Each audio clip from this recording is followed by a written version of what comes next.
ચાલો હવે એક્ઝામ બનાવીએ. એડ ન્યૂ વિકલ્પ પસંદ કરો.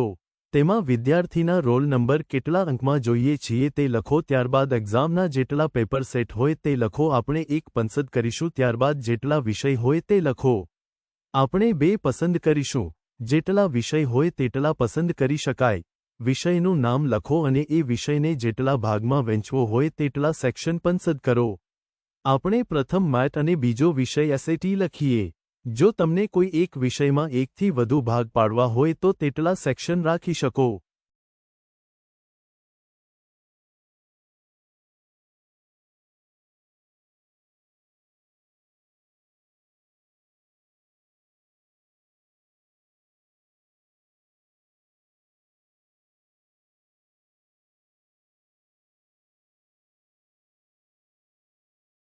હવે તમારી OMR શીટ રેડી છે. હવે સેવ પર ક્લિક કરીશું.